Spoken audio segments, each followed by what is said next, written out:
अब क्योंकि था तो वो किलर ही, तो पुलिस उसे ढूंढना चाहती थी। अब क्योंकि कोई भी सबूत लाइट के खिलाफ नहीं था तो उस तक पहुंचना इम्पॉसिबल था। फिर एक इंटेलिजेंट डिटेक्टिव को इस केस के लिए हायर किया जाता है। इस डिटेक्टिव का नाम होता है एल, जो कि काफी स्मार्ट था, जो कि अपने फेस को हमेशा कवर रखता था और उसका ओरिजिनल नेम भी कोई भी नहीं जानता था। लाइट और मिया अपनी लाइफ में काफी खुश थे और 400 से ज्यादा लोगों को मार चुके थे। एल एक कॉन्फ्रेंस में अनाउंस करता है कि कीरा सबके सामने आ जाओ। एल क्योंकि काफी स्मार्ट था तो वो इस केस को स्टार्ट से ही देखता है। अब क्योंकि लाइट के फादर भी एक डिटेक्टिव थे तो एल उन्हें भी अपने साथ ही मिला लेता है ताकि वो जल्द से जल्द कीरा तक पहुंच जाएं।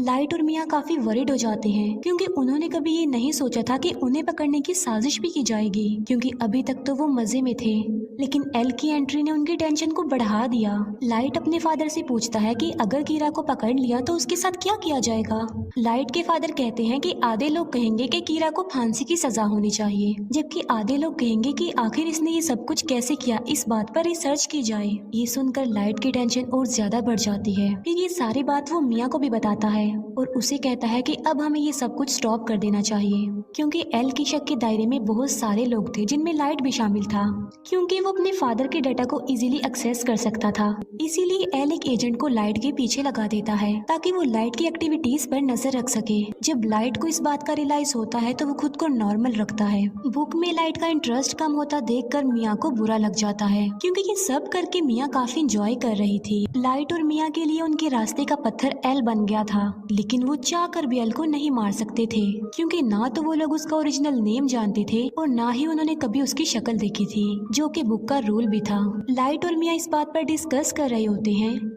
कि इस बुक में उन सारे एजेंट्स के नाम राइट करने चाहिए जो कीरा को ढूंढ रहे हैं, ताकि बाकी डिटेक्टिव्स कीरा से डर जाएं और मजबूरन उन्हें इस केस को बंद करना पड़े। ये सब कुछ मिया करना चाहती थी, लेकिन लाइट ऐसा कुछ भी नहीं करना चाहता था, क्योंकि वो इनोसेंट लोगों की जान लेना नहीं चाहता था। इसीलिए मिया को भी लाइट की ये बात माननी पड़ती है और उस पर एग्री करती है। दूसरी तरफ एल को ये भी पता चल जाता है कि कीरा ने सिर्फ उन लोगों को अपना विक्टिम बनाया है जिन लोगों को टीवी पर दिखाया गया है।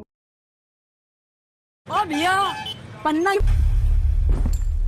कि कीरा ने सिर्फ उन लोगों को अपना विक्टिम बनाया है जिन लोगों को टीवी पर दिखाया गया है, और कीरा उन लोगों को नहीं मार सकता जिसका फेस और नाम वो नहीं जानता। अब उस पर शक ना आए इसीलिए लाइट डिसाइड करता है कि वो कुछ दिन लोगों को नहीं मारेगा। लेकिन सडन एक इंसिडेंट हो जाता है। वो सारे एजेंट्स बिल्डिंग से कूदकर सुसाइड कर लेते हैं, जो कि इस केस में शामिल थे और कीरा को ढूंढ रहे थे। लेकिन ये नाम तो लाइट ने नहीं लिखे थे, तो फिर ये नाम किसने लिखे थे? यहाँ से सिचुएशन खराब हो जाती है, क्योंकि अब तक सिर्फ कीरा बुरे लोगों को ही मारता आ रहा था। सब उसे हीरो समझ रहे थे, मगर अब तो उसने